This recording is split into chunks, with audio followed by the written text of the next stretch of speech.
Traffic growth, the noise, danger, incivility and decline that go with it, and past failed attempts to accommodate it with road schemes and to regulate driver behaviour with traffic lights, signage and ironmongery are destroying quality of life in Hereford and the vitality of its local economy. Like the rest of Britain, Hereford has been planned around and surrendered to the car. Traffic lights are everywhere, but do they help or hinder the flow of traffic or courtesy on the road? Our objective is to reverse the destructive effects of half a century of car culture, not by demonising drivers, but by promoting tried and tested alternatives to the car and by encouraging civility and compromise among road users. And we want to start by turning off the city's traffic lights. The models of good practice are out there in Europe. They've been working successfully for decades and they could work here too. This is what 50 years of trying to accommodate traffic with roads and car parks has brought us. And I think anybody who walks or cycles around Hereford now is constantly aware of the degree to which it's brought a hostile, dangerous, miserable and degraded city landscape in which pedestrians and cyclists have been pretty much designed off the road.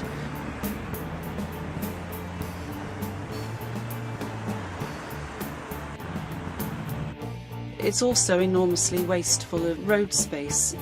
The gaps created by traffic light cycles result in periods of time when nobody's using the road. I understand that in traffic engineering circles, pedestrians are characterised as sheep, to be penned in behind barriers, to be separated from traffic, and the message is clearly given that cars and lorries have priority on the road and that it's really just for pedestrians and cyclists to stay out of the way. If you can't walk and cycle and your public transport is pretty much non-existent, then what are you going to do? You're going to use a car, and you're going to use it like this because you have no choice.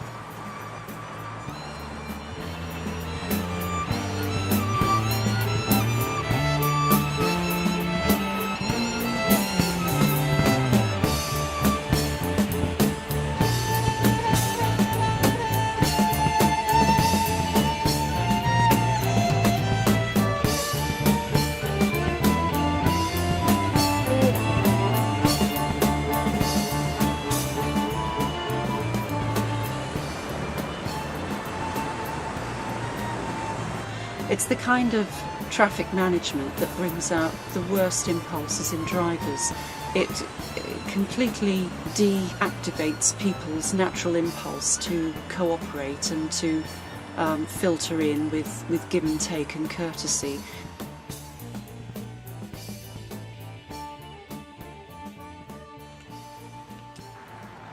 Anyone who's tried to negotiate this junction on a bike will understand why you think twice as a cyclist in Hereford before venturing out. This is what transport planners call an unstable queuing regime, basically a traffic jam.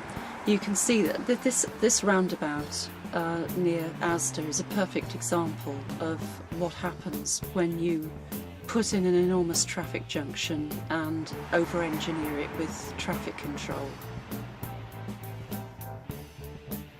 It promotes aggression and competitiveness and frustration, and that sense that when you get that green light you have to get across that junction as quickly as you can.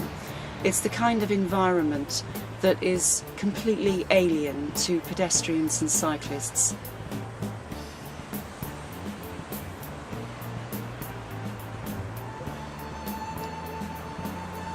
This is a classic example of the kind of over-engineering which has been unsuccessful for years and years in this country. You might think that the penny would have dropped by now, that we're not going to solve our congestion with this kind of junction engineering. It's traffic light controlled, and you can see that one of the consequences of the the traffic light cycle is to render large amounts of the road unused during some stages of a cycle.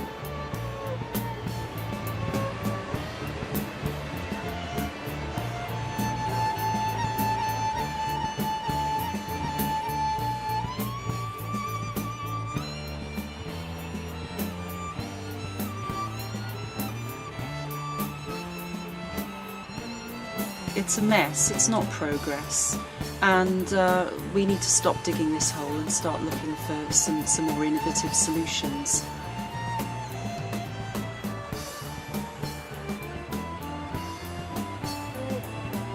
None of the initiatives that we're seeing from other parts of Britain, the Lights Out project in Portishead, for example, and the re-engineering that's gone on at Poynton in Cheshire, are new. They've been working successfully in many parts of Europe, and particularly the Netherlands, where car culture has been brought firmly under control, but without affecting anybody's ability to get around efficiently in a modern mixed economy.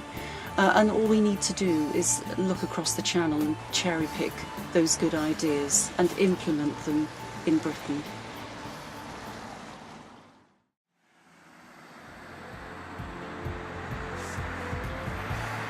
Without traffic lights telling us what to do, we start thinking for ourselves. Our cooperative impulses fire up and create courtesy, caution and give and take instead of competition and aggression. The immediate effect of the lights being temporarily down at the Belmont roundabout in March 2013 was a measurable increase in the road network's efficiency, resulting in less congestion and shorter queues.